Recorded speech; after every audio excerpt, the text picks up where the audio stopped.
What is going on YouTube, Twitter, LinkedIn, Twitch, all of the platforms? Welcome to the Summer of CCNA program. This is our second full live stream that we're doing with y'all. It's going to be 90 minutes long. I'm super stoked to be here because we have we have an amazing guest joining us.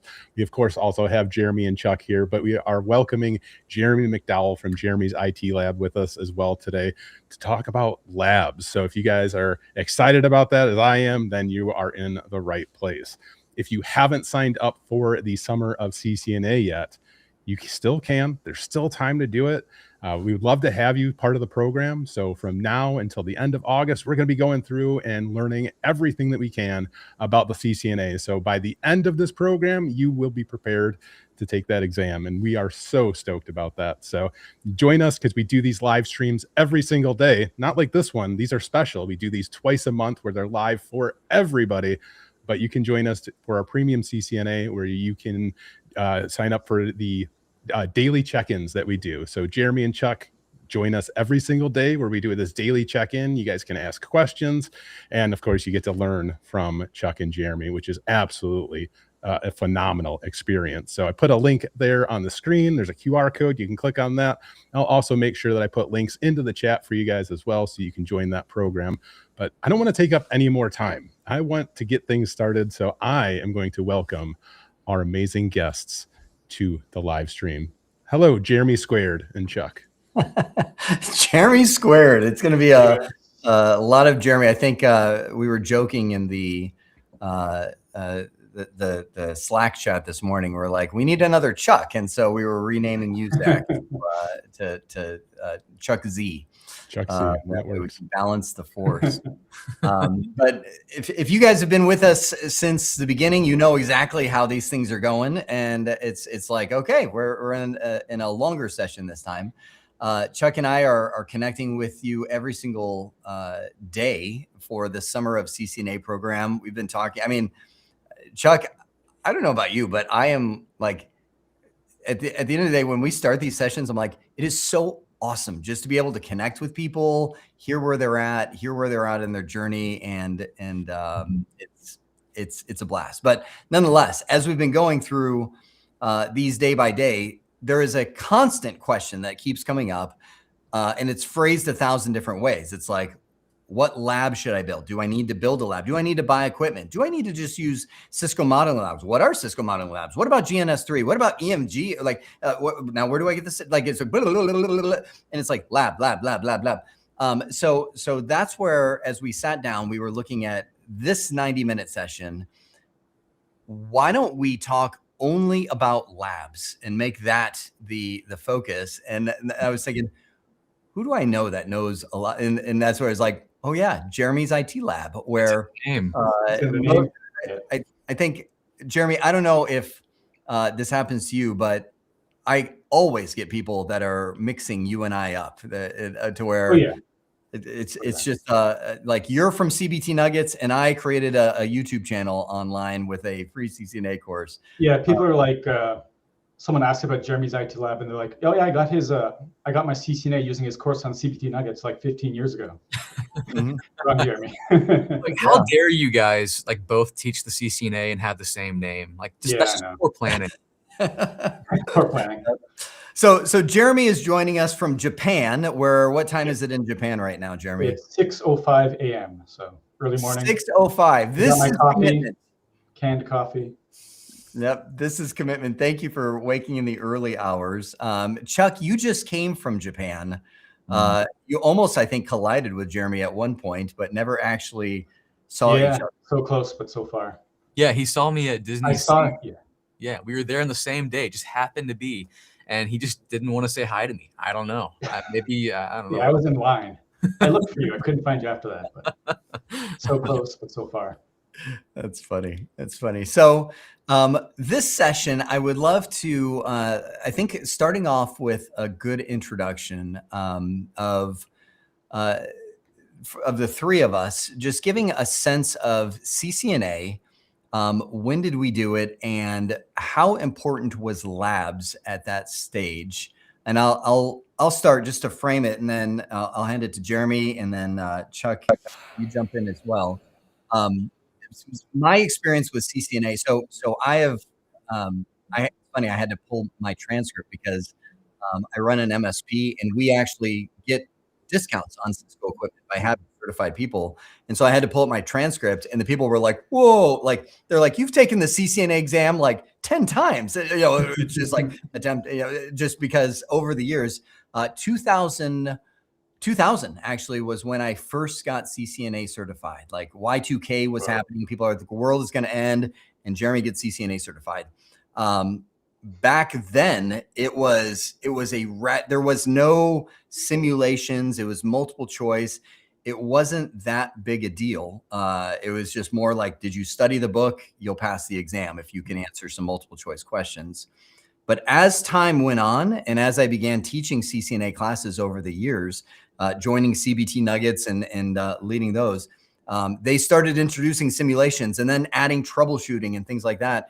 And I'm like, oh man, it is super essential that you get some hands-on before you're able to do it. So that's where I really started leaning in and recommending that people build their own labs. Jeremy, what was your experience and story? Sure. I came to Japan as an English teacher in 2014, and after a while, thinking about a career change, looked into a bunch of different things, and I found a guy called Network Chuck on YouTube, and he was talking about the CCNA. So yeah, that's how I got into it, really.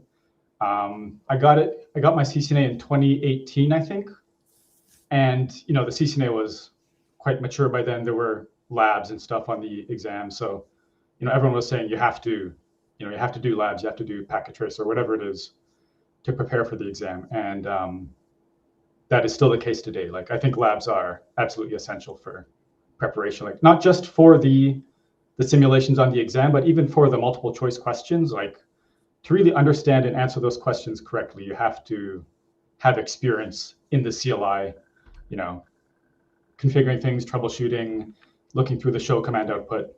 So there's really no alternative, I think. Just reading a book isn't going to cut it. Mm-hmm. Actually, Chuck, before you talk about it, what's funny, I didn't even realize until this very moment that, Chuck, you were the one that brought Jeremy McDowell into the CCNA world. Yeah. And it's funny right now because Jeremy Chara is the reason I'm in the CCNA world, and they just kind of cascaded through there. Pass the torch, yeah. This Not is awesome. torch, I'm like the yeah. CCNA godfather or something, or great grandfather, or whatever you want to look at it. And then it's the torches continue. In the future, we'll get one of my students on, and then, Yeah, I know. Eventually, we'll have 4 generations of CCNA. Now, Jeremy, before Chuck brings his story into it, I'm curious, at what point, now you just mentioned where the labs became pretty critical to you. At what point did you decide, I'm going to build Jeremy's IT lab? Okay, so as I said, I was an English teacher at the time. I got my CCNA and actually got my CCNP too. I mean, like, I had, to be honest, a lot of spare time in that job. So, before work, after work, sometimes during work, I'd be studying. So I got my CCNA and CCNP, and I still had a bit of time left in my contract. So I didn't want to forget everything that I learned. So I thought that, I'd make a YouTube channel and just, make some CCNA practice labs, walk through them, make some tutorials, things like that. And that would help me both retain what I studied so I don't forget it, and, help other people out, people who were going through the same process that I just finished, getting my CCNA and CCNP. Got it. And, ended up growing a lot bigger than I ever expected. So here I am. Yeah. Awesome. Well, Chuck, give me a sense of your CCNA journey. Yeah, so I was actually already kind of a junior network engineer, and I got thrust into that like right in the middle of my CCNA studies. And I remember I was on the help desk, and I saw the network engineer working, and I'm like, that looks so cool. And the first thing he tried to teach me was subnetting, and I'm like, ew, like that scared me away initially. But I I had the blessing of being able to like work on equipment immediately at work, and that made all the difference. And I remember trying to set up GNS3, and I don't think we had CML back then. It was called what did they call it before? Oh, it was called Viral, which they changed that name for obvious reasons. Yeah. But yeah, the lab is so essential for taking the concepts of the CCNA, because initially it is going to be kind of theory, learning how networking works. But as you go through each topic, you need to solidify it in your brain somehow. And going through the process of actually doing the lab helps it just click, helps it make it so real world. So yeah, I ended up buying stuff off of eBay as well. So I set up a physical lab. I think I did everything. So I wanted to be able to lab wherever I could be. And back then it was GNS3, which you would actually emulate the software on your computer. And I would have my home lab at home that I would try and work on. And then of course I would break things at work. But it happens sometimes. They didn't know though. I fixed it before they noticed. But it's so essential to be able to lab this. And that goes for anything in IT, but especially in networking, because it gets boring if you don't actually get in there and do it. You have to actually do it. But yeah, that's my journey with the labbing so far, or at least back then. Now, Chuck, when you and I, and this, I don't even remember how long ago this was, you and I did a YouTube video on your channel together. And it was we were arguing physical lab versus virtual lab, and you created a pretty killer thumbnail where it's almost like a Street Fighter kind of pose. I remember that video. Yeah, that's perfect. Well, and I'd love it. So we're now speaking to thousands of people across all of the channels, and thousands more that will be watching this in the recording. I'm looking at it, and it's what's wild and fun is yesterday, maybe even the day before, within the last 2 days, Cisco just announced there's a new CCNA that's coming this next year. Oh yeah. And it's comic to me that they go through this like in the current version of CCNA, there's really not that much troubleshooting. It's more of like, do you know how to do the base configurations? Do you remember commands, OSI model concepts, all that kind of stuff? In the next version, which comes out in 2027, they're bringing a whole chunk of troubleshooting back in. Like a quarter of the exam is going to be troubleshooting. Like if you don't play with this stuff and know how to fix it when it's broken, you're probably not going to pass the exam. So I'm curious of your perspective. So it's funny because I'm used to talking to Chuck now, Jeremy, like all of your perspective. I'm still like, if we were to rewind to that video you and I did, Chuck, of physical versus virtual labs, I would still be like, dude, go buy some gear. And we're going to talk about what gear to buy. I'm like, set it up, build it literally next to you, or eventually when you're feeling good, go ahead and route your home internet through it and start doing that. And then have your spouse complain when you take it down. The kids are like, my Xbox isn't working. You're like, that's because I'm a network engineer now. And you start fixing NAT translations, all that. Like I'm like, physical is still the way to go in my mind. I'm curious of your perspectives. Yeah, Jeremy, you go ahead first. Yeah, I'll get started. Sure. I think that there are pros and cons to all the options. So I'd say there are three main options, right? There's a simulator like Packet Tracer. There are emulators like, there are a bunch of different options, CML, GNS3, EVE-NG. And then there's physical hardware. And I think they all have their advantages. I would say a simulator like Packet Tracer is good enough, but very limited for sure. Like even at the CCNA level, there are things that I teach in my course that students are like, hey, why doesn't this command work? And the answer is, well, it's Packet Tracer. They didn't program that command into Packet Tracer, so it doesn't work. And there's a lot of things that just don't behave exactly as they would on a real router or switch. So if you really want to know, like, if you're troubleshooting something, you're like, did I do this wrong? Or is Packet Tracer just not working properly? It's hard to distinguish between that, especially as a beginner, because you don't know like how a real router would actually work. So that's a limitation of things like Packet Tracer.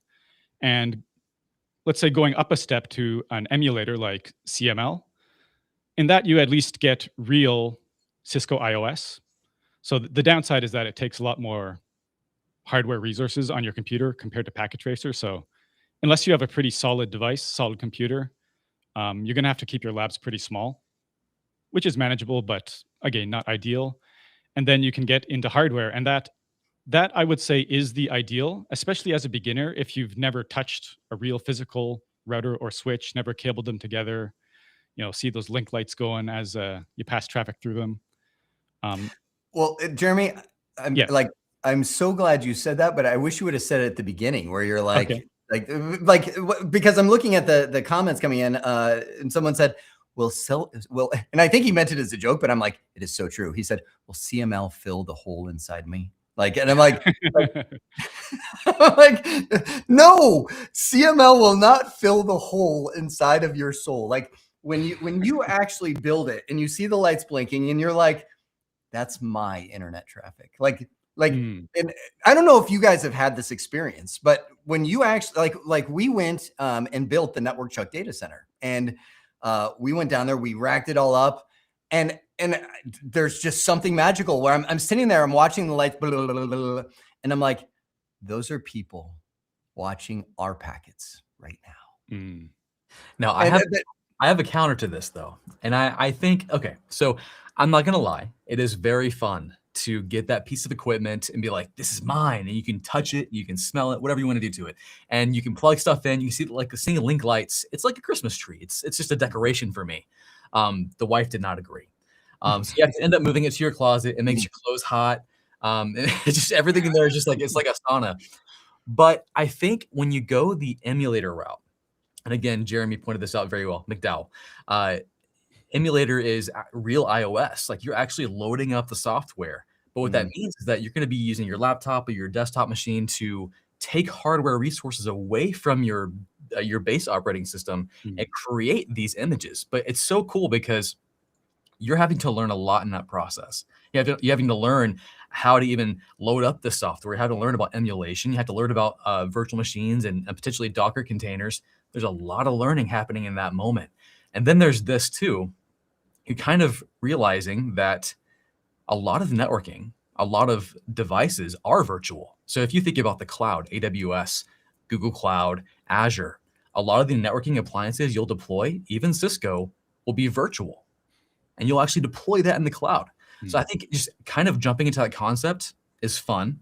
Again, I like physical, but the biggest reason I love the virtual labs is like there's a very low barrier to entry. Like anyone can just jump in if they have a decent laptop. And I think GNS3 and CML can run a lot of things now. And I don't know, memory is pretty hard to come by right now. I realize that saying that it's kind of scary out there. But if you have a decent sized laptop, you can run a very fun lab. And to Jeremy's point, you can even connect it to a real network. It's dangerous and it might break, but it is fun to try and like pull up a real firewall, pull up a real a router and a switch that's emulated. You can't really do a switch but it's emulated. You can actually connect that to your real network and it does stuff. And figuring that process out, that's an education. It's super fun. But yeah, that's my argument. Jeremy, what you got? Yeah, honestly, I think the answer is a combination. Like you could get a small lab with a few hardware devices, couple routers, couple switches, and get that experience of really cabling them together, connecting your console cable, setting up SSH, Telnet, whatever, and then opening up PuTTY on your PC, SSHing to the devices. All of that is very valuable, as opposed to like Packet Tracer, where you just click an icon and open the CLI. And like Chuck just said, learning how to set up a virtual machine and get GNS3 or CML running connected to your real network, that is an education on its own, right? Figuring all that stuff out. So honestly, I think like you don't have to pick one. I think there's value in using two or even all three of the options. Like one benefit of Packet Tracer is that most CCNA instructors have some kind of pre-made lab that the student can go through. And I think making your own labs is very valuable, but also going through someone else's labs step by step is very valuable also because, even just from an exam perspective, that's what the exam simulations are. you have a pre-made lab and you have to go step 1, step 2, step 3, configure this, troubleshoot this, and go through it step by step like that. So yeah, I think there's value in all of the options. Good. I'm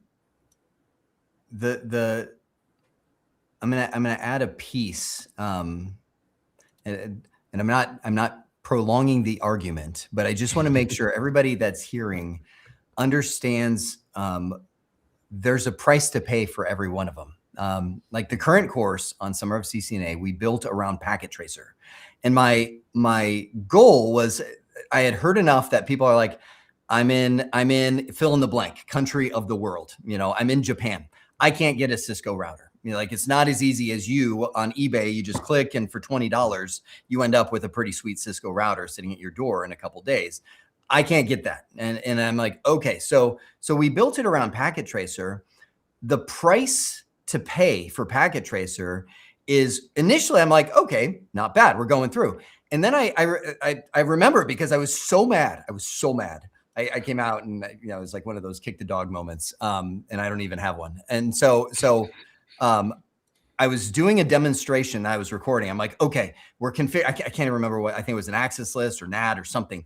And I'm doing it and I'm configuring it. And I'm like, okay. And then boom. And I'm like, okay, here it is. You ready? Let's start the ping. And it's like ping. And it's like request timed out.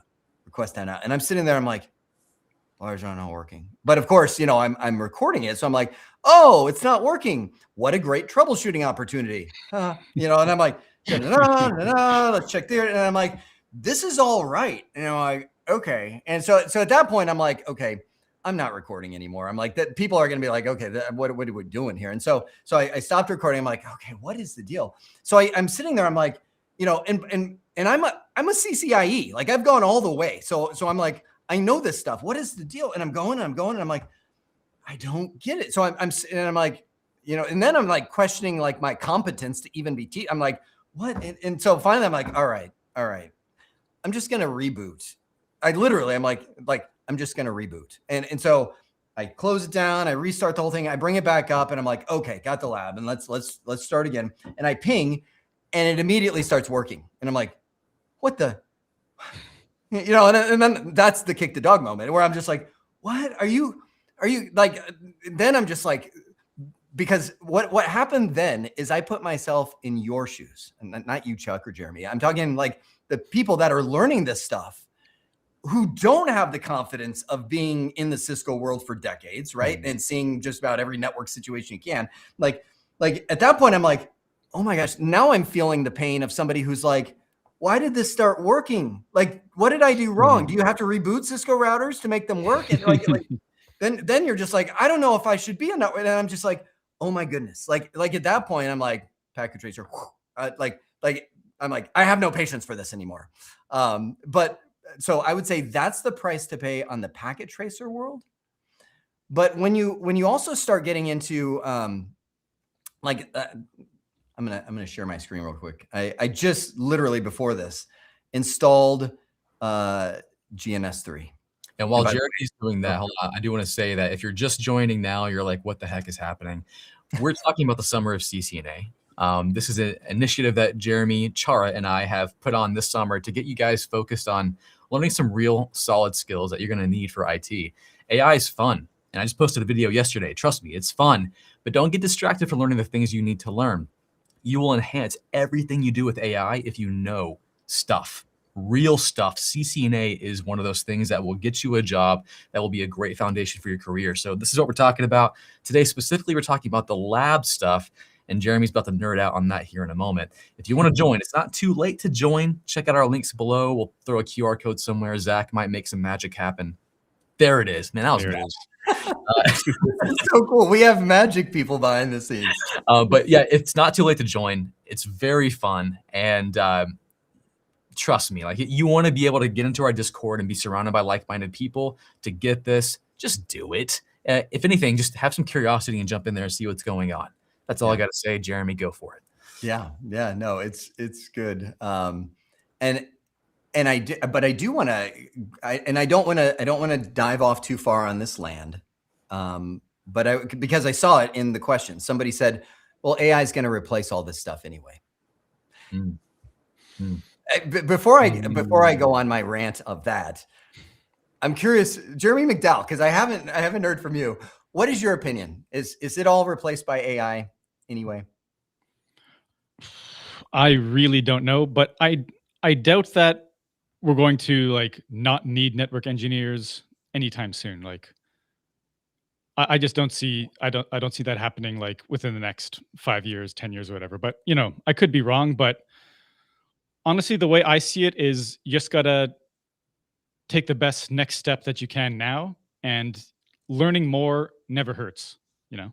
Yep. So learn as much as you can, and you know, the way I like to see it, and a lot of people are saying this, is that, you know, AI isn't going to get rid of jobs or replace jobs. It's just going to make what you do, let me see. It's going to let you do what you do now faster and better, basically. So it's a tool. It's a tool. And Like, that is a great bullet pointed perspective right there. mm, I know Chuck, myself, we've been doing AI. We've been creating AI videos. We're now doing a Hermes video right now, and a Hermes series on the Academy.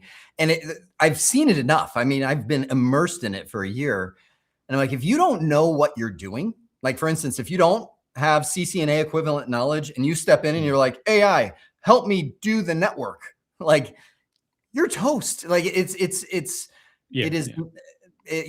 So off the soapbox, what you're staring on the screen right now is called GNS3. Now, I went out and actually, before I even I talk about that, this is Packet Tracer. I didn't realize it wasn't there. Thank you, Zach. So you haven't seen GNS3. So this is Packet Tracer, where you're bringing routers and switches onto the map, and this is probably very, very small. So let me zoom in a little bit. And you're connecting them, and all of this is simulated. Oh, I didn't click my little lightning bolts. All of this, as I connect it up, is simulated. Okay, it's working. Okay, now we can turn them on, and you can actually see the iOS prompt that pops up, which is all a complete simulation of what's happening. GNS3 was actually the original. So I minimize this. Now, the benefit of GNS3 is that it's real. Meaning, literally 10 minutes before this live stream began, I installed this, and I was like, "Oh, let me go grab an iOS image." So now let me immediately go into the controversial stuff of GNS3 and EVNG and all of these other ones out there. Because I'm like, GNS3 is real, and it's real illegal. But let me frame it this way. Why do I feel like I'm in front of a court right now? I'm like, Your Honor. Be very careful, Jeremy. So it's very fun to see your GNS. defense. I haven't seen GNS3 in forever, and it looks the same. It is the same. I know, it's funny. It's like new version when I came on the site and I downloaded it. I'm like, it's exactly like I remember it a decade ago. And so first off, to run GNS3, and you can see, hang on, let me grab my mouse. I'm coming over here to the routers. If I click new template, and it walks you through setting up each one of they're called appliances on here. It's going to ask for the iOS. Now, technically, the iOS, the Internet Network Operating System, is a Cisco copyrighted product. And so what I'm about to show you, when I drag this browser window over, right, like this, is technically illegal, meaning you're going to download copy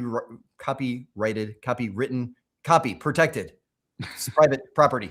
And so you go to Google and type in download GNS3 iOS images. And the funny thing is this link right here. Oh, can you still hear this? I just got a weird echo. Can you say, okay, good. So when you type this in, you first get GNS page where it's like, where do I get iOS images? And they're like, well, of course, you need to go to direct from Cisco, which is like, so I know if you haven't been there before, you're like, oh, okay, because then I want to sign up for a Cisco $1,000 software subscription, SmartNet, all that kind of, like, no, you're not going to do that. That is just GNS3 keeping themselves out of court. But if you look at the second link right here, which is a GitHub repo, you click on this and it's some guy who's going to say, hey, buy me coffee. And then you scroll down a little bit, and right there are all the images that you will need for GNS3. Now, those images, so, and this is where, I don't know. I'm trying to think of a good analogy, and the fact that it's escaping me probably should tell me something, but there's a good analogy I should tell right now, somewhere between a man sinking in a river and you're giving him a lifeboat. There's something there, right? But I'm not even going to use that, because I'm like, these, first off, have not been in production in more than a decade. These are iOS images. Yes, technically, are they Cisco copyright? Yes. Is Cisco going to come kick down your door? Are the police going to come? No, they are not. These you can download, and you can load them into GNS3 right here. And now when you run this little guy, matter of fact, let me hit the play button real quick. Yes, let's go ahead and start all devices. And I open the console, which will open on my other monitor, and I drag it over right here. So this is the real iOS that I downloaded from that dude's GitHub repo. Didn't even buy him coffee. And it's now loading the real iOS. And it's funny, I just heard the fan on my computer go, woo. It's spinning up because it's using part of the processor, part of the memory. Yeah, I thought we were about to lose you with that. Good. Yeah, just like that. It's like,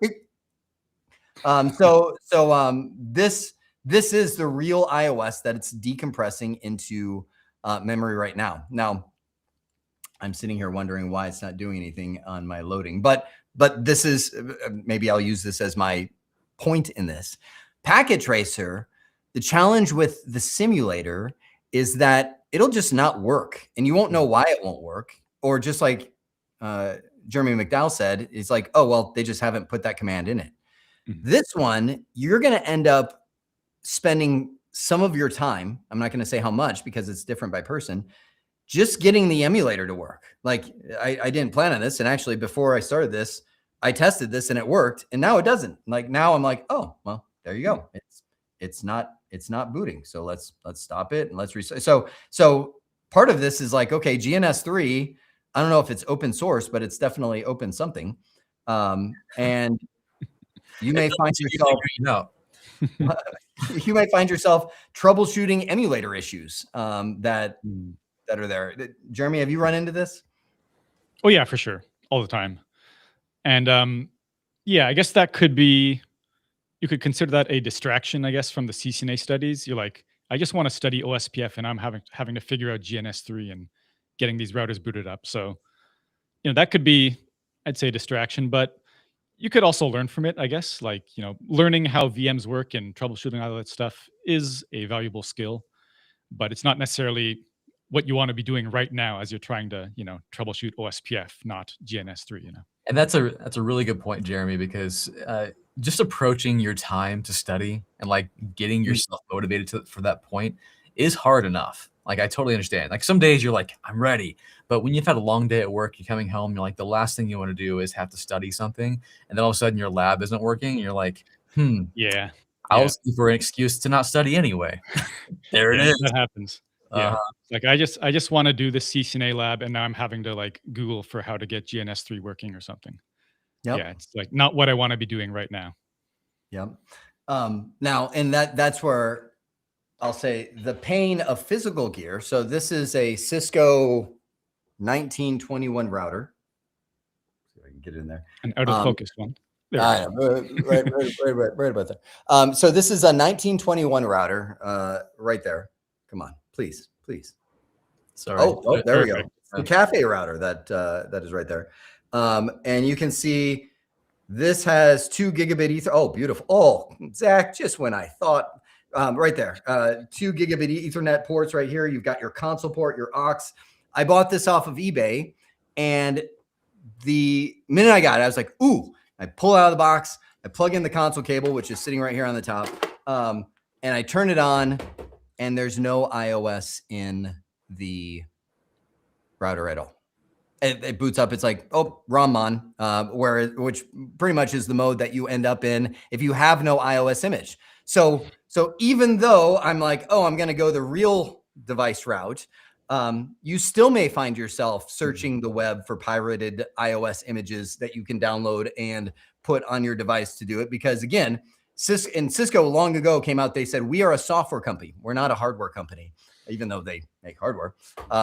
But that the benefit that I will say is one in the real world, when I started doing this, one of the number one things that would go wrong with Cisco devices is the flash memory would go bad.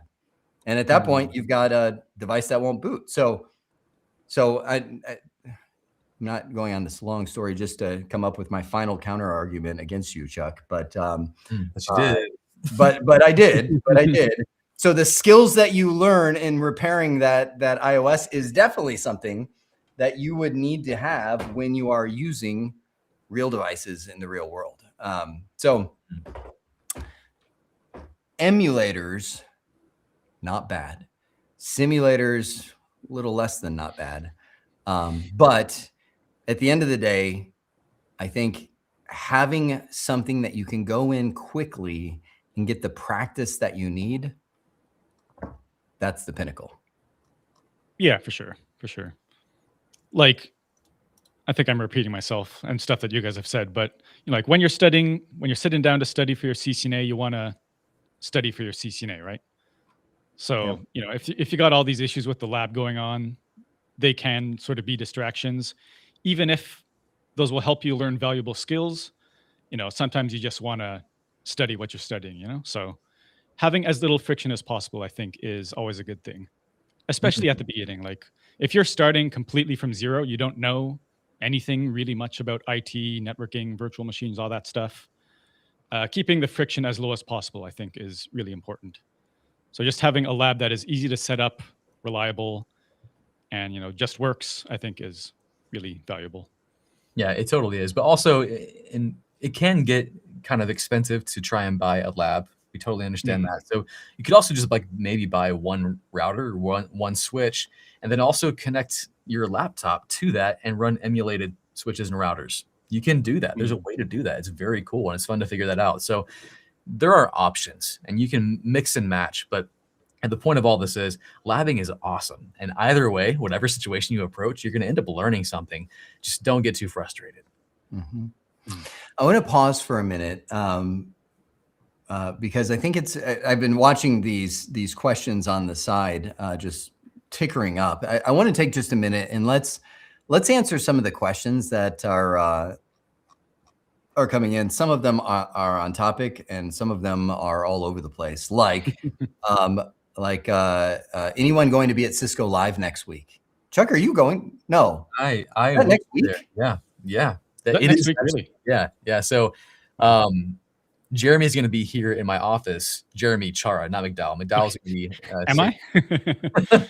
I don't know. Maybe. So you'll be in my office next week, and then right after you guys leave, I'm flying out to Cisco Live. I'll be moderating a panel there, so y'all should come find me, and I'll be doing a meetup, and I'll be giving away stickers for the summer of CCNA. Oh, very nice. Look at that. Y'all got to cool. find me. Very cool. Awesome. Yes. Cisco Live. So I will not be. I will be at Chuck's office, actually, still hanging out there.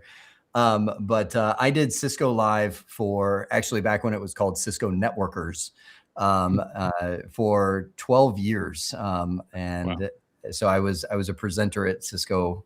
I like Godfather better than grandfather. But yeah, so I've had my time in season there.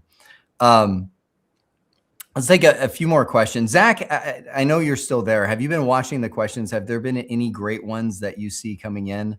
It's hard to talk and watch the scrolling questions. Zach appeared. He's like, I'm out of here. Gone. I mean, there are some definitely good. I'll have to go through again, but I just want to let you guys know if you guys see questions in that chat over there on the right hand side in Restream, if you click on it, it'll pop up on the screen. So if you want to do that, please feel free to go ahead and do that. But yeah, I'll try to grab some. Are you sure? I don't think it works for me. Are you sure? And I get nothing. Oh, it's because you guys aren't logged in with your Restream accounts.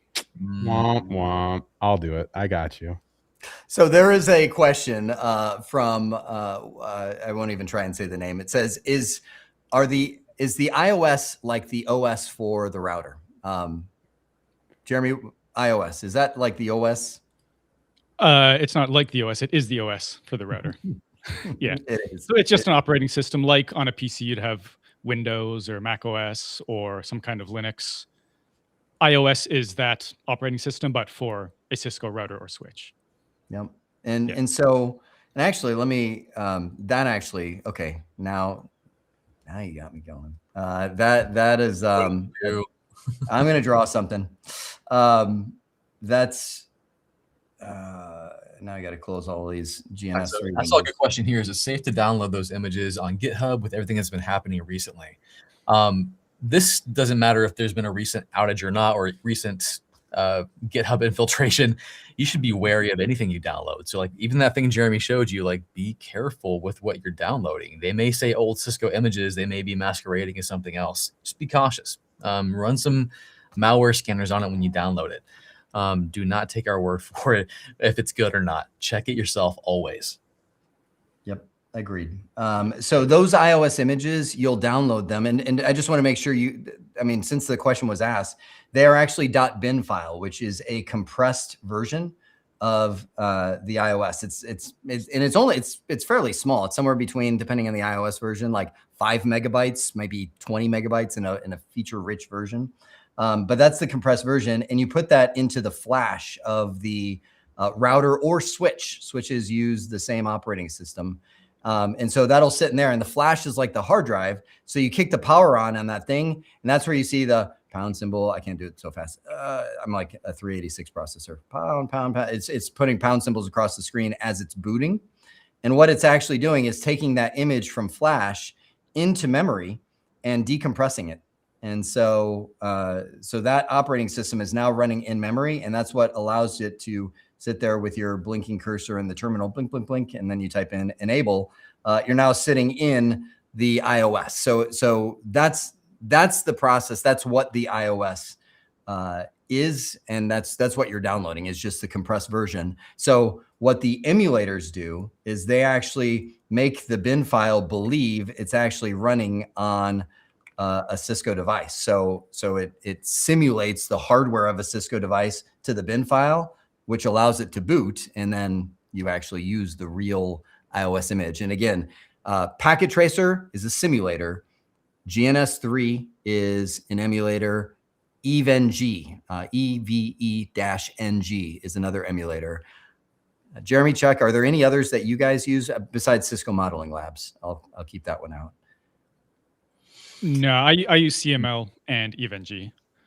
I'd say CML is a good option. Like you're talking about the risk of downloading files, sketchy files off the internet. CML is a good way to sort of, avoid that situation because it's directly from Cisco, who, I think we could agree is trustworthy. Yeah, and CML does have a free option. It's fairly limited. I think you can use at most 5 devices, 5 nodes at once.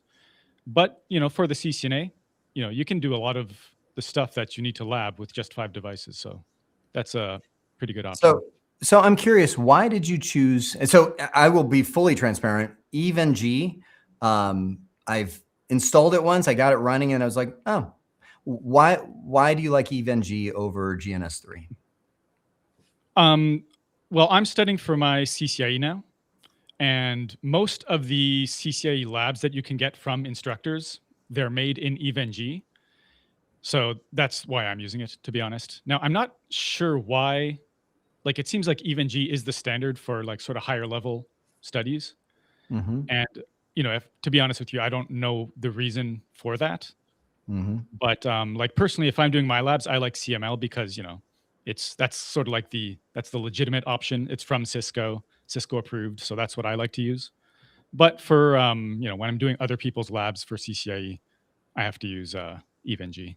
Yeah, the EVE-NG, there was a point in time where it was just the hottest emulator out there. Yeah, I think everyone just gravitated towards it. The new kid on the block.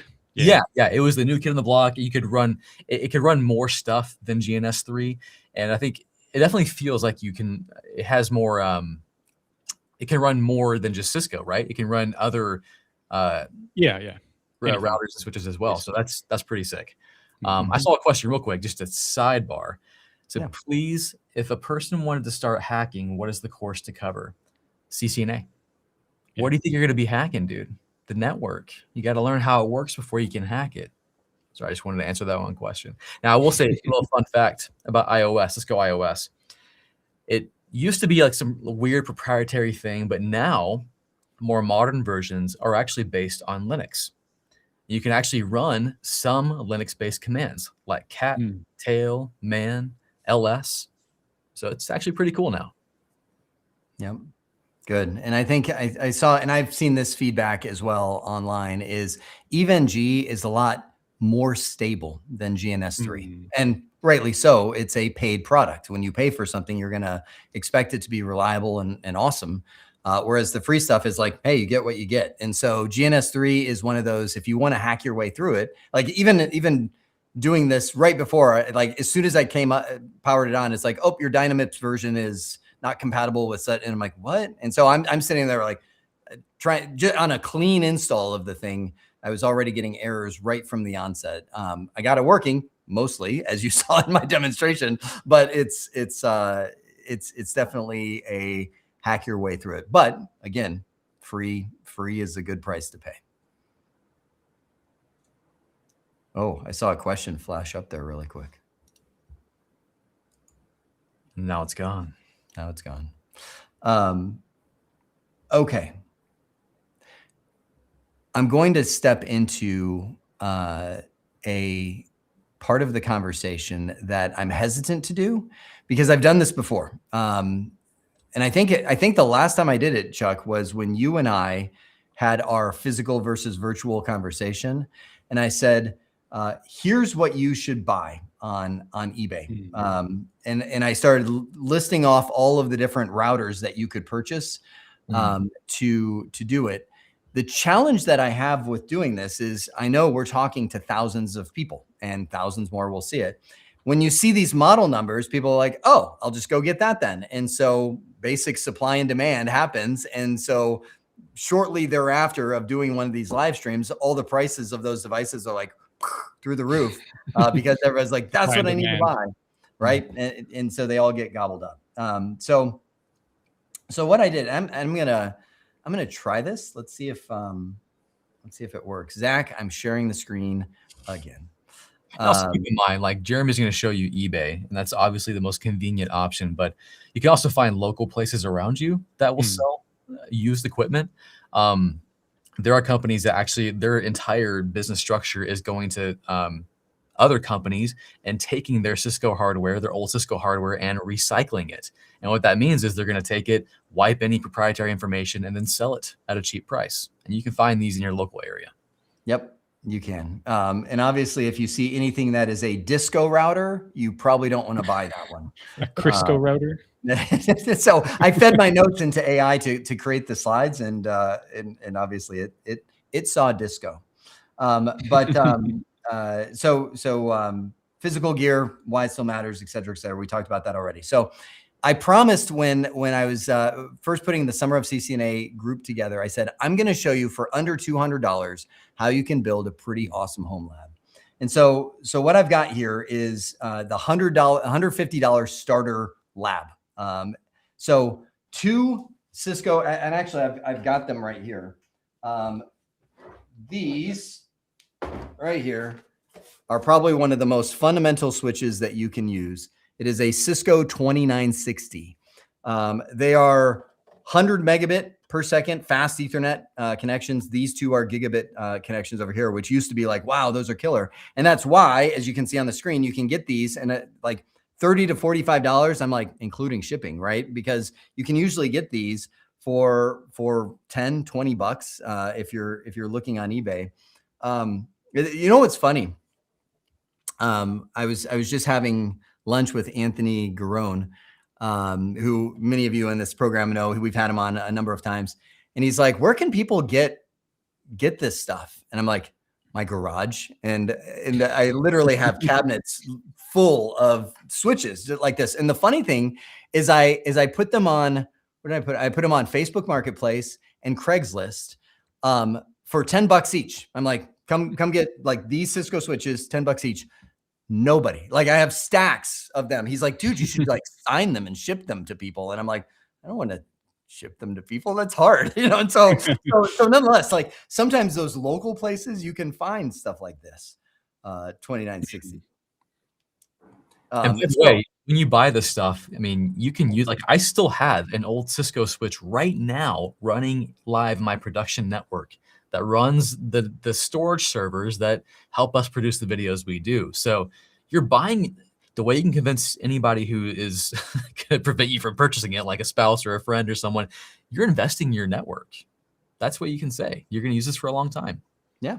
Yeah. And it is true. So 2 of those switches, 2 1841 routers. And again, what I would suggest is if the prices skyrocket, take a screen cap of this slide right here, throw it into ChatGPT or whatever AI engine you're using, and just be like, hey, prices are too high on this. Give me equivalent model numbers of Cisco, and it'll give you alternative, because these are not the only ones that you can get cheap.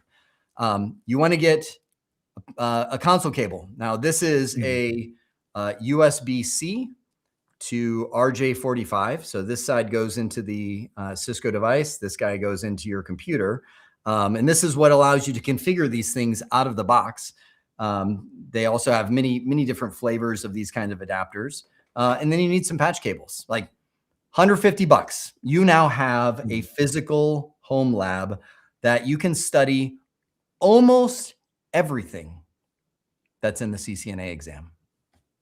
Inter VLAN routing. I mean, you don't, okay, Chuck, I know you're like, what about the layer 3 switch? Because we were talking about that yesterday. You don't have a layer 3 switch, but you don't need one at this level. You just bust out the old router on a stick and you're awesome. Yeah. And, if you want to lab something that you can't do, like if you don't have a layer 3 switch, then you can spin up Packet Tracer and try it out in that.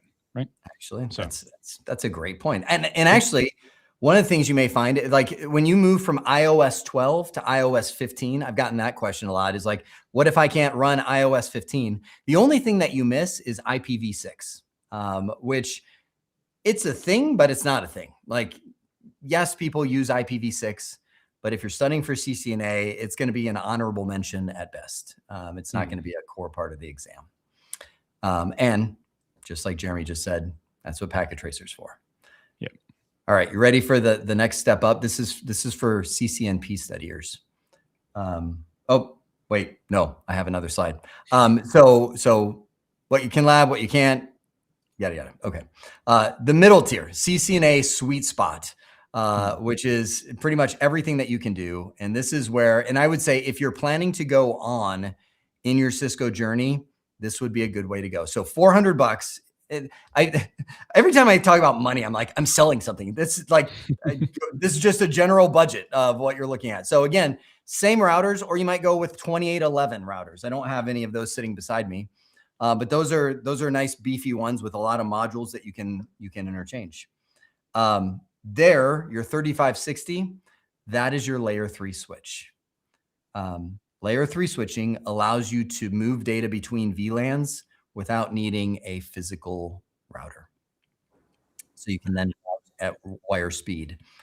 Everything else is the same. So you can see, once again, pretty much the budget increase goes for that layer 3 switch. And that is that. And also feel free to, like, if you work in IT right now, like if you're on a help desk, like ask the IT department. They might have some old stuff just collecting dust. See what you can do.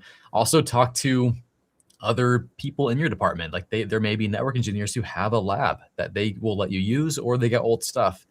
And there you have a connection. Suddenly you're networking and networking. People and data. So let me flip on. Middle tier gives you the full CCNA coverage. That's what I'm saying, by bringing that layer 3 switch. And you can also start doing multi-router OSPF, redistribution between different routing protocols. I mean, you're kind of tiptoeing into CCNP at that point. Yeah. You won't see much OSPF to EIGRP redistribution on a CCNA exam. The mother of all, no compromises here. So this is where you're going for the CCNP. Oh man, I should have. I'm trying to think if there. No, I don't have it easy. I have a picture of when I was studying for the CC IE. Maybe you guys can have a conversation. I'll go find it. But it's I literally had racks. I mean, it was literally racks of equipment running in my office. But I do want to back up something Chuck said. Once you go with this $800 full pod, so let me flip the slide over. This is the stack. You're gonna start kicking out some serious heat. Like I'm in Arizona right now. It is summer of CCNA. It will easily hit 100 degrees outside. And it's real. Like when Chuck, your studio, you built a full enclosed air conditioned thing. Yeah. Yeah. I have a house here that I operate as a studio, and I made sure to get another AC unit, a mini split to feed air into my studio because they get hot. You're going to feel that. So thankfully for most people, you can just turn your stuff off when you're not using it. But if you're like me and you're on it for a long time, you're going to need something to cool it off. And also that's going to prolong the life of your devices. If it's sitting there trying to cool itself off and it's not able to, those chips and things are going to degrade faster over time. Yep. And keep in mind, fans are a thing. Like it's hot and noisy. Yes, especially when it starts getting hot, they'll have variable speed fans, so it's like, woo! I mean, you've heard it on servers and things like that. Real quick, I'm curious in the chat, and we'll show you off in a moment. I want to hear if anyone has a crazy lab right now. Like, describe what you have, and we'll talk about it because I know someone here has to have just an insane lab that beats out any of us right now. I remember when I was studying, people were like, I have a whole, they would tour their basement and they had transformed the basement of their home into a full-on giant Cisco lab. It was impressive. Now I'm curious, this is my first time seeing it. Jeremy, you literally have a sword to protect your rack of equipment back there. Oh yeah. I'm not letting anyone touch my rack. That's why I got the long sword. Good. But I do want to mention while people are still chatting in on the different types of labs that they have, I do want to make sure that I mentioned building labs itself, and I fell right into this, can become an addiction. To where like you start like you get this little hardware breakdown, you're like, awesome. Well, and then you'll start saying like it becomes like, when your spouse come home and she's like, look what I got. You're like, oh, she's like, it was on sale. I came up with a word, literally I'm like, oh, I'm so glad you're spaving us some money. Where she's like, I bought it because it was on sale, but we don't really need it, but it was on sale. And so you run into that same thing. And that's all she has to do is point to my stacks of equipment I'm like, okay, fine. To where it becomes an addiction and you start building this massive lab. But the challenge that you'll have, and Jeremy, I don't know if you've ran into this studying for your CCIE. The challenge that I had, probably not because you probably had a lot of virtual stuff, but I was just constantly recabling the whole rack. I was like, okay, new scenario, click. And I mean, back in my day, it was 2500 series routers, like the black ones with Ethernet transceivers and things like that. You're doing everything virtual, yeah? Yeah, for my CCIE labs, it's basically all virtual, so I don't have to go through that. But I can relate to that story of buying things that you don't need. Not for my physical lab, but anyone who plays guitar, I think, has that experience. Like you already have 5 guitars, but you find another shiny one that you want, and you bring that home, and then a few months later, you get another one. Yep. Yeah. Jamie McDowell, do you mind describing a bit how your lab works right now? What do you like? What's the hardware you have it running on? What are you doing? Oh, my the one my CCIE lab? Yeah. So for CML, I just run that directly on my PC. So I have 64 gigs RAM, so I give 32 to the VM, and that's enough. But for the larger scale stuff, I run EVE-NG on Google Cloud. So it's a pretty convenient option. But you have to be very careful to shut down the VM when you're not using it, or else you're going to go bankrupt.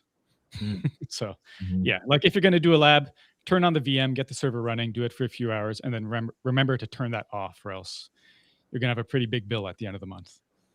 Yes. Yeah. Cloud is nice and convenient, but not always the most cost effective, I'd say. Yeah. You have to be careful. Yeah, it's definitely a luxury, and it's Yeah. extremely convenient. But yeah, always make sure you turn it off. I've made that mistake a couple times. That's not Yeah. Now, I do want to lean into a little bit of the scenario side of things. Running, no matter what you run, Packet Tracer, GNS3, Cisco Modeling Labs, they're all just platforms. You want to have scenarios that you can not only put yourself against to test yourself, but also that can tell you if you're right or wrong, and be like, okay, you're going the right direction. I'm going to, so the Cisco Modeling Labs, we actually, the Summer of CCNA, we bundled those into the course. And I was watching my time. I'm like, oh no, I'm going to run out of time. We bundled those into the course, and you can see, so this is what the Summer of CCNA looks like, where it's, here's your content that you want to consume for each day. We have 78 labs spliced in there. This is where it gets good. We have CML actually put together here. So you don't have to worry about hosting CML or figuring out the VMs you're installing or shutting it down or anything like that. We have it all hosted for you. But right here are the scenarios. And this is actually the real live device. It's running the real iOS. And so obviously you can pop any of these out if you want them into different windows. It's just all, side by side. But if I go in here and type in show IP interface brief, I mean, it's the real devices that are running here, and it walks you through, like, here's your scenarios. And then if you get stuck, here's the exact command that you can use to go in and actually, now this is one of the very intro labs of navigating. But that's one of the reasons Chuck and I put this together, was because it was like, you can build the lab, even physically have it all there. And you're like, what do I do with it? And I remember there was a guy back when I used to teach in the classroom world, where he fell into the buying stuff addiction. He would come in and be like, dude, I just bought all of and I would have him for multiple classes back to back. And he actually, I finally asked the question. I was like, that sounds awesome. What are you doing with that? And it was funny because he kind of looked at me. He's like, I'm building a lab. And I'm like, to do what? Exactly. It's like, it's shifted. And that's where I was like, okay, I need to talk about this. It's shifted in his head from like, I'm going after the CCNA and I'm going to use it to study the objectives, to I'm building a lab. And that's one of the dangers. And that's one of the things I want to make sure I call out on this stream, where we're talking all about labs, is you can end up getting addicted to building your own lab and lose yourself in not just the buying of it, but also the constructing, the maintaining, the supporting, okay, I'm getting this up and running, the VMs, even running CML. I'm guessing, Jeremy, it took you a minute to get CML running on your computer with all of the VMs that you need to power this thing up. Oh yeah, for sure. And I think what you just showed, having those labs built right into the course, is just amazing. Like, that's awesome. Yeah. Because, like you said, having the scenario pre-built, so like, they know what to do with the lab. It's not just building a lab. It's, like you said, what you do with the lab. But also going back to what I said earlier about reducing the friction, like having the labs right there, so you can just do them as you're going through the course without any special setup or anything. I think that's amazing. Like, I wanted that when I was studying for my CCNA. Yeah, and that's one of the reasons we set that up, because I remember how frustrating it was to just want a scenario or just something like, I just learned a topic and I could go out and like try to figure out how to make it, but I just want to just do it real quick. I want to see an example of it and be walked through it. I can do it after that myself, but I just want to see it real quick. And that's such a helpful thing to happen. There's a question here, and I want to see if you guys, what your opinion is on this. Someone said, watching this after just watching Network Chuck fully manage his Unify equipment via Hermes makes me feel like certain labs might be going by the wayside. Now, Jeremy McDowell, I'm not sure if you get into the agent world yet, but Hermes is just like, it's like OpenClaw or ChatGPT that gives you tools to be able to manage things. And so I connected it to my Unify equipment and had it just do fun things. Do either of y'all have an opinion on that? I don't know enough to have an opinion, so I'll skip this question. Sure. I know what they're talking about because you and I are building Hermes right now together, Chuck.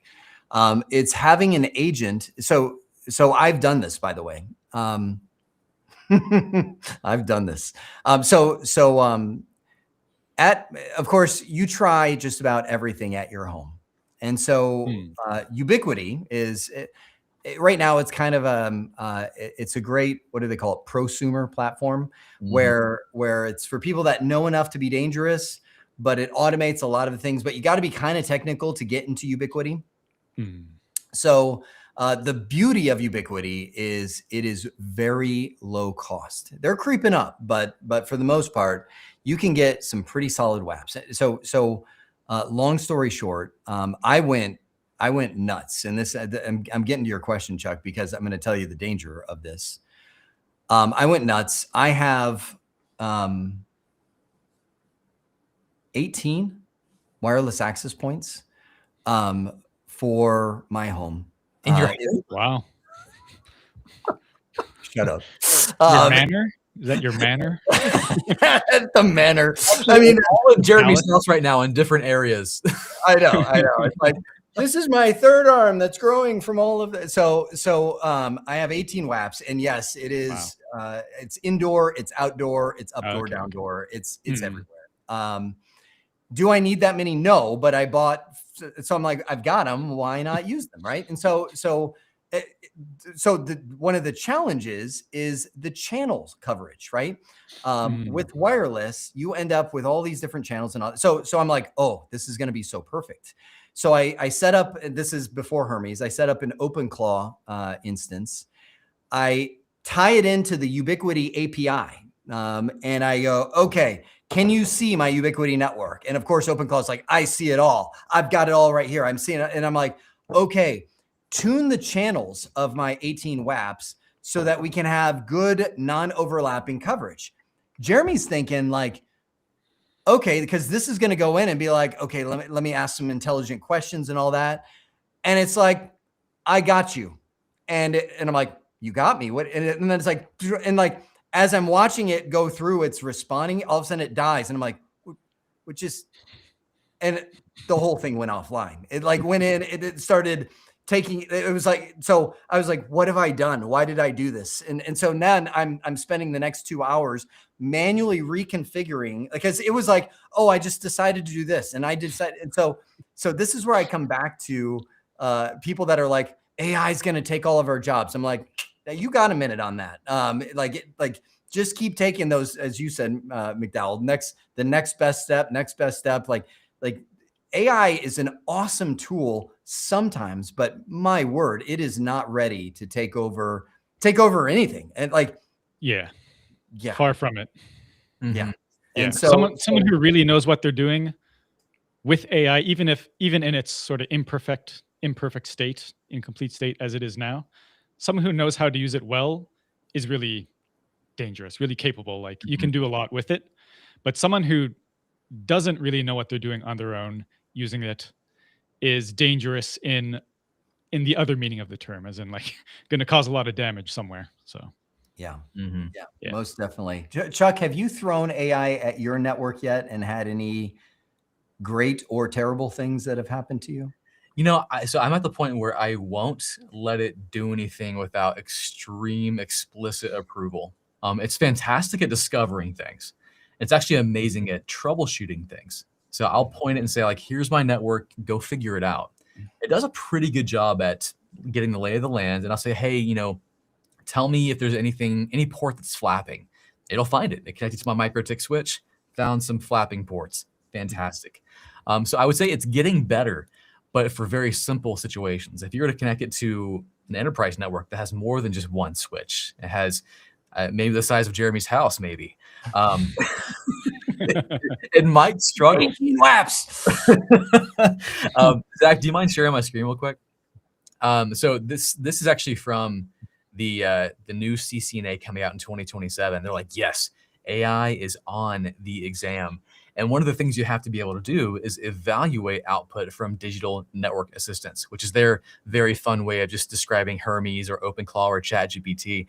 And that's going to be a skill, like knowing when it's lying to you, knowing when it's giving you bad information, knowing that it doesn't have enough context to even tell you a good thing, because AI is extremely agreeable. It's going to try and tell you what you want to hear, even when it has no idea what it's talking about. So this is going to be key to knowing how to equip your AI with the appropriate information. I was just talking with a very high up network engineer at a certain company yesterday about this, and everyone's trying to figure this out. No one has it figured out. But here's the thing, though, and this is I want to kind of put you guys at ease. Every network engineer I talk to, they're hoping this part gets better. They want the AI to get better, because right now we have a network engineer shortage, and every network engineer I know is extremely stressed out because they can't do the stuff they want to do because they're always putting out fires. So I think right now the industry is begging for AI to help them troubleshoot better. And also we have a dire need for new engineers. So if you're watching this right now, like, oh, should I get my CCNA? Yes. Yes, dude, you're going to get a job, and you're at the forefront of where AI is coming in. It's a really good time to get in on this. It's exciting. It's fun. So do it. Yep. That question, people have been asking that question for years. Like, it's 2020. Should I still get my CCNA? It's 2016. Should I still get my CCNA? And like, people are always catastrophizing, like a cloud's going to get rid of the need for network engineers. Automation's going to get rid of the need for network engineers. AI is going to get rid of it. Like, it hasn't happened so far. Who knows, 50 years in the future how it's going to be, but still going strong. Yeah. Yeah. I mean, you remember back in the programmability days when every network engineer was supposed to become a developer. It's like, oh, yeah, we're going to all be replaced. No, never happened. Yeah, they're all just tools, right? Yeah, the job changes, it evolves, but it's not going away. Yes, and from the CCNA grandfather, I can tell you that when I remember when I was in my youth, and they were like, and this is I was teaching MCSE, Microsoft Content, as well, and they were like, oh my goodness, Windows Small Business Server, it's going to get rid of all the sysadmins, because you've got this one server that can be your Exchange server and your Active Directory, and it's supposed to be so turnkey. Like, and that was like 1999. Like, Windows Small Business Server, we're all out of jobs. And I'm like, oh, it's just let's just slide that aside. So I threw this this slide together because I thought it could spur on some good discussion here. How to actually use your lab. Zach hooked me up with a screen sharing. Perfect. So this is what I was talking about. Most people build a lab and stare at it. So first off, lab to a blueprint. And obviously you've got the Sumer of CCNA stuff where we've put together 78 labs and scenarios that are like, that's your blueprint, and you're literally diving right into the configuration. But if you're building your own lab, then make sure you're building it to a purpose. Jeremy, do you know places that people can go? Or actually, you've like, who am I talking to? Jeremy's IT lab. I'm assuming you have scenarios that people can download and test out in their own environments. Yeah. So basically, for every lecture in the course, I have at least one lab that people can download.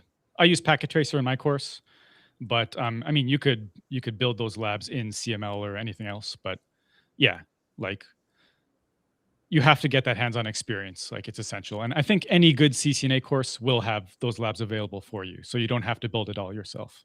Yeah. You don't want to stare at a blank slate, because even after you build a network, you're going to sit and go, okay, now what? Now, You end up in the now what scenario, and then you just start wasting time. You're like, I guess I turned it on and turned it off. You end up discouraged. And that's, I don't want to. Go ahead. Especially at the beginning of your studies, like, I think it's always good to build your own labs, but you don't know what the scenario should be. What should the steps be, right? So you sort of need someone to get you started with that, with those pre-built scenarios. And then once you have that experience, you can go and do it on your own if you want after that. Yeah. Second thing, and I'm gonna give you some major career advice in this. Keep a lab journal. And I know it sounds like, and I'm goofy. Chuck laughs at me all the time. I'm not a digital journal guy. I literally write by, I mean, that's why you see me anytime I'm sharing my screen, I'm like scribble, scribble, scribble, scribble. I think as I write. Actually, I've kind of regressed. I carry this around with me everywhere now. Congratulations on your regression, Chuck. That's fantastic. Yes. There's just something magical that happens when you write things down. And I know, I think the number one comment I've seen, people are like, have you heard of Remarkable yet? I actually have 3 Remarkables, where they're like but I'm telling you, it sounds weird, but it's still not the same as like I just grabbing a pen and paper. There's something, I don't know, maybe I'm nostalgic. My point is keep a lab journal, jot stuff down, what broke, how you fixed it. And I added a line there. This becomes your interview prep material. A good interviewer, which I am one, when I interview somebody, I will always ask for situations they've been in, that they were stuck. Like if it's a technical interview, if I'm hiring a network engineer, I will say, okay, tell me about a time, what's, I'll ask generic questions initially, of like, what have you done? And they're like, oh, well, I built this network, da, da, da. I'm like, okay, tell me something that happened when you were rolling out those VLANs. Like, how did you plan that out? Because I know, and a lot of times people are like, they're assuming the interviewer is not technical, but I'm going to ask them, like, tell me problems you ran into. How did you solve that? And all of that kind of stuff. The lab environment, if you don't have real world experience, which I know a lot of you are trying to break into that network industry. And Chuck, I do want to actually hear from you. You said there's a shortage of network engineers. I would love to hear you talk to that in just a second. But when you're getting in, a lot of times you're like, well, actually, I was trying to troubleshoot VLANs. There was a layer 3 switch. It wasn't routing correctly. The way I solved that, I was like, oh my gosh, I totally forgot to do a no shutdown command on the SVI interface. And I'm like, oh, like I'm thinking of the sword in Jeremy's background there. I'm like, you have a sword. You know it, like you use SVI in conversations. I'm like, okay. And I'm like, okay, it was very basic, but at least now I know you've done this stuff, because there are so many people that have either passed an exam or they've got all this quote unquote experience on their resume, that when you actually ask them what they've done, it becomes a mile wide and like half an inch thin. So the lab environment itself can give you experience that you now don't lie. If somebody's like, wow, where did that happen? Be like, well, actually in my studies, I was building this lab, but just knowing that you built a lab is huge.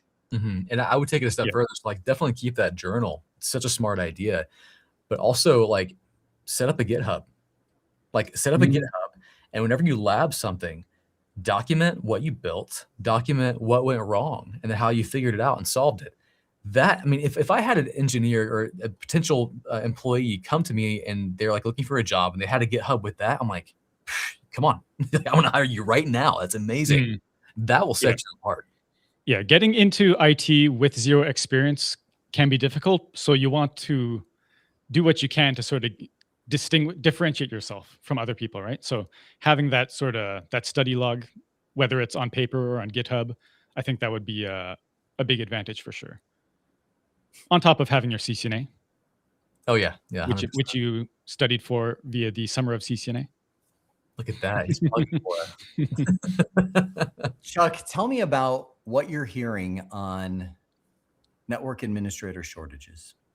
So I'm hearing it from multiple sources right now. There is a podcast called The Art of Network Engineering. If you get into network engineering, which you are right now, it's a great podcast. And they were on there talking about it, how like there is a shortage, there is a need. And we're actually seeing salaries rise for network engineers because like, okay, please, anyone, we'll keep upping the amount until someone gets hired. And that's in the effect to try and steal a network engineer from somewhere else because there's not enough people coming into the workforce. Enough people are just believing the lies that AI is going to take over everything, so we're not getting into network engineering. No, we're fine. Stay the path. You learn this stuff. No matter what happens with AI, you're still going to be on top. You still have that knowledge. You're still going to be smarter than the person who doesn't have their CCNA. Keep going. And can I add to this that remember, every company has a network, like all of them. Yeah. Yeah. It's not like when like some people like, and I think what's causing some of the shortage is it's like within the last 5 years, I was talking to a school, and so my MSP actually does IT administration in schools, right? That's our primary vertical. That's what we go after. And I was in a school that they actually have 30 nationwide schools, and they go, could you teach our students to code? Now this is a few years ago, so this is before AI, and they're like, we want all our students, like everybody is saying, we need to learn to code. Our students should all learn to code. And I'm like, no, but I wouldn't want to teach them that anyway. I would want to teach them how to network. And they were kind of like, network? And I'm like, yeah. I'm like, the irony is like, I want to go find that person again and be like, code, haha, look at, like, I would say like coding is the last thing you want to learn right now. Like when we're talking about AI taking out careers, there's one. That's one of the ones that it's like, Yeah. I wonder how that's going to turn out. Yeah. Yeah. That one is like, if I were a software engineer, I would be worried. Yeah. I'd be using a lot of AI right now if I were a software engineer. Yeah. Yep. Yeah. So software engineers, I think, will obviously be around, but I think it'll shrink to the people that are really using AI well. And there's a lot of stories I could tell, even building Network Chuck Academy, of some of the coding folks that we've worked with along the journey. But my point is, everybody has a network. Every business has a network. So if you're looking for a career that does well, that is that. So kind of and networking, sorry, Jeremy, is kind of the gateway to every other area in IT. I mean, if you have that knowledge, you want to become a cloud engineer, dude, you're pretty much set for that. You want to become a hacker? Yeah, like that. Knowing networking is so key to every other area in IT, and you'll find that when you approach it, you're more equipped than most people approaching it. Like, for example, when I started talking about hacking on my YouTube channel 4 or 5 years ago, I was fairly new to it, but because I had a networking background, I'm like, oh, all these concepts are coming to me pretty easily. I can jump into this. Oh, I've got this. You'll find that happens. So learning these skill sets now will set you up for wherever you want to go. If network engineer is where you want to end up, and that's the end for you, that's fine. That's great. But it'll open the door to a lot of different areas. Jeremy, you're going after the CCIE. 2% of people that get certified in Cisco even go on to attempt the CCIE. Yeah. What's driving you? No joke. Well, I got my CCNP in 2019, and I've always wanted to go on to the next step, right? Like the CCIE is generally considered the pinnacle. Not that that's the end of the journey. Like if you get your CCIE, you still, you could spend your whole life studying networking and not know all of it. But, especially in my position as a teacher, I teach CCNA. I also have an incomplete CCNP course.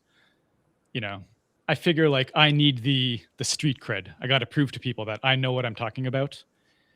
And I don't know, I just like learning networking, just studying is so much fun for me. So, and it's been quite a while since I've really sat down and focused on it. So I figured, I don't know, I just felt like it's the time. I have to buckle down and finally get my CCIE. Awesome. So I've been going on for about half a year now, and it'll probably take another half year or so. Like I've never taken a CCIE, but people generally say like a year to a year and a half. So we'll see how it goes. Hopefully hopefully by the end of the year, I'll have a good update for you guys on that. We'll see. Now, can you test for the CCIE in Japan, or are you gonna have to fly here? They have a site in Tokyo, so I'm okay, good. Great. Yeah. Awesome. And it like a lot of the places in the States to test seem like really hard to book. I guess because like most people do it in the States, but Tokyo is always open, so I can do it whenever. Good. Yeah. Well, the CCIE, I will say, when you get it, you will feel probably, well, I don't know how you'll feel. But let me convey my experience with the CCIE, and then we'll wrap it up. We're nearing our 90 minutes. First time I attempted the CCIE, I don't count because I just got my CCNP and I was like, oh, I guess the CCIE is next. And it was funny. I worked at a training company, so they're used to this kind of thing. And I'm like, okay, let me book my CCIE. And they're like, okay, we'll get your flight booked. And I'm like, flight? What? Like that's how little I knew of the CCIE. I was like, yeah, and that's why I was like, oh, you actually have to. And so the first time I went, I was just chuckling to myself the whole time. I'm like, I can't believe I'm even here. And so obviously totally failed. Yeah. Second time I went was 8 months later. I'm now married. I'm studying. Now I'm realizing what sacrifice means because I'm like, oh, my wife doesn't get to see me as I study all of it. So 8 months later, I went and I took it the second time. And it was one of those ones where because you don't know if you pass right away. Yeah. I'm flying back. I'm talking to my wife. I'm like, I so nailed this. I'm so like, oh, it's such a relief. And I got home. And by the time I got home, I pulled up the thing and it was like, you failed. And I still remember just staring at it. I'm like, I want it. And so, I totally forgot this moment. I'm like, no. You can pay for a hand regrade of your exam. And I'm like, they must have done this wrong. And so I paid. I think it was like $100 or $200. And like an hour later, they're like, no, you still fail. And I'm like, conspiracy. I'm like, this is a money grab. I'm like, and so therapy, a few pills, shock. So I was like, I didn't come this far. So third time, I had the same feeling flying away, but I didn't call anybody. I was just like, I'm just going to keep it quiet. And got home and I passed. And at that point, I was like, it is finished. but the amount of, I'll say the depth of knowledge that you will gain from doing the CCIE is unlike any other certification I've ever taken in my life. So I wish you well on that journey. Yeah, I'm not quite there yet, but just this past 6 months, I've learned so much, compared to before. Yeah. I feel pretty solid on the, I'd say, traditional topics like routing protocols, BGP, OSPF, EIGRP, all that stuff. But, the current CCIE has SD-WAN, SD access, automation, all that stuff that I'm not so confident in. So that's what I'm working on now. Jeremy McDowell. So for someone who's, you got your CCNA, you got your CCNP, you've also trained and taught both of these, CCNP coming soon. How big is the gap, the jump between CCNP to CCIE level topics you're finding? It sort of depends on your path to get the CCNP, because now there are a bunch of different varieties of CCNP, right? Like to get your CCNP, you have to take a core exam, but then you have to take one specialization. So depending on which specialization you take, how big the gap is and which gaps there are varies a lot.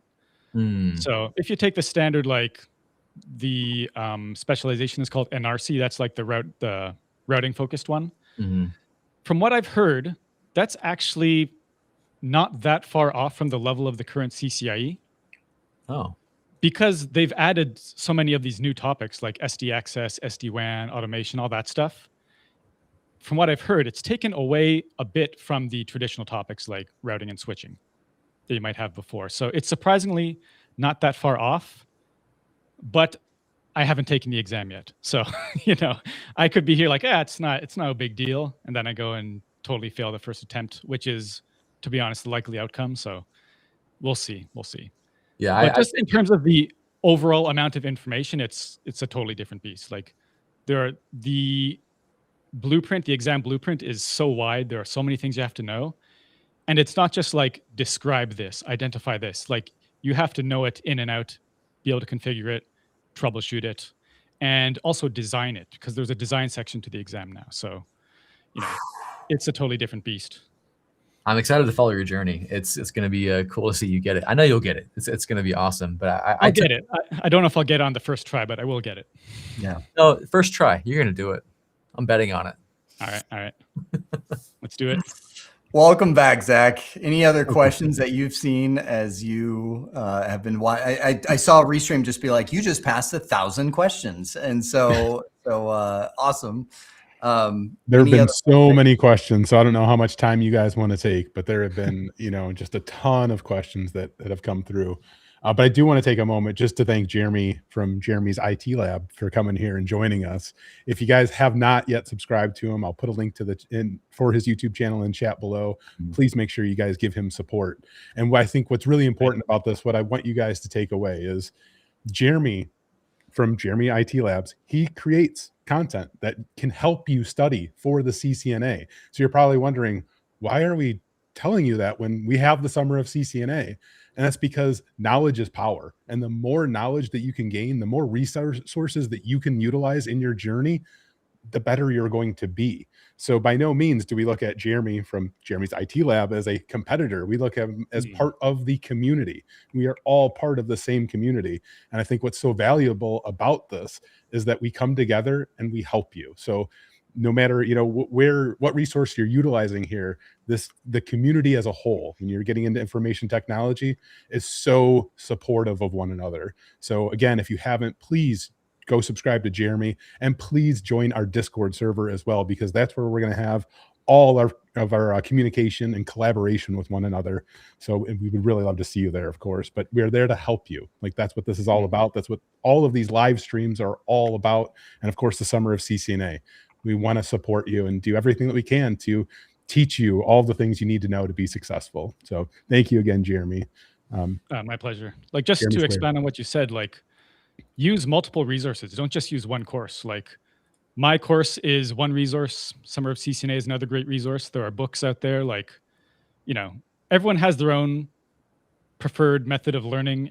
Every teacher has their own style. So I teach differently from Jeremy Chara. Jeremy teaches different from Network Chuck. Like, we all have our own style. And I think it's a great idea to get multiple perspectives on what you're studying. Because, if you're studying something from my course and you're like, I don't quite get what he's saying, you could go to Jeremy Chara and he'll have a different perspective on it. And maybe that'll click for you. So, always consult multiple resources, no matter what cert you're studying for, CCNA or anything. Absolutely. Could not agree with that more. Do you guys want to take a couple of questions? I know we're at time, so I mean, we could pump out like two or three if you'd like, but I know we're trying to keep on. I'm good. Yeah, we can do two. All right. Yeah. One of the big ones that has come through, do we plan on making any CCNP or CCIE content? I've seen quite a few people asking if we're going to go down that route one day. We're going to do a boot camp or anything? I don't think so. So Jeremy McDowell is going to be the person who's going to deliver that content. Subscribe to him. He's the only source. He's your last hope. I do have a CCNP course in progress for multiple years now. It takes a long time to make those videos, and now there's a new CCNA coming, so I got to prepare for that, doing my CCIE studies. So, it's a long-term project, but even in its incomplete state, it is a resource. You're going to consult multiple resources in your studies, so just think of it as one resource, and then go check out the Cisco books and all that stuff. As for CCIE, though, I'm not sure. That's like a whole other level above CCNP. Like, there are only a few CCIE teachers out there, and I'm not sure if I want to jump into that, There's two CCIE teachers and there's 3 people actually studying for it. Yeah. So one thing you'll find with the CCIE level, because there are so few people studying it relative to like CCNA, the courses are not cheap. Like, it just doesn't make sense. You can't make a free CCIE course because, you're going to get like 5 people watching it and you're not going to make any money. So, a man's got to eat, Yeah. I did create a CCIE course probably 15 years ago, back when I got mine. It was a ton of work. It was actually at CBT Nuggets, a ton of work. And it was exactly what you said. It was like, I put so much effort in, and it just, there was hardly anybody going after it because of the amount of amount of effort the CCIE takes. And so yeah, and that's the same thing. I know we've seen a lot of questions on CCNP. We might go there. But the challenge is you have to be super careful with the courses that you pick to create, because they then it's like a potted plant where it's like, okay, I planted that. Well, now you have to water a little bit. There's an update. Oh, okay. Oh, there's this. And so you end up, every one of these little courses you create becomes something that you have to maintain. And so we have to be super careful about the ones that we choose to create. And so, Yeah. or in a bulleted version, as Chuck would say, I don't think so. And we curate it that way because we're trying to prepare you for what we think the job market is going to be like. And that doesn't mean CCP won't be there, but we're just kind of over here getting the lay of the land. Someone just asked a question that Zach put a question up on. It was, should you learn Python or scripting for networking? If you would ask me that like 4 or 5 years ago, I'd say, yeah, do it. Now, probably not, because AI can do that great. That's exactly what AI is built for, to help you automate things like that. So yeah, things are changing. Absolutely. Awesome. All right. Well, that will do it for today's episode. Again, we appreciate y'all being here. If you have not subscribed yet to the Summer of CCNA, you still can. We do have a free option there where you can follow along. It's on a rolling 2-week window for that content. So you do need to be active in the course to follow along with us, but you can access it for free, or you can join us as a subscriber. Oh, wow, I can't talk today. You can join us as a subscriber, or join us with the premium plan, where you get access to a daily live stream with Chuck and Jeremy, where they're able to answer your questions and go more in depth with, different things, technologies and things like that. So if that's something you're interested in, please come and join us and hang out with us and have fun. And I hope y'all have a great day and a great weekend. And we'll see you in a few weeks for another live 90-minute session. But to everybody else out there, take care and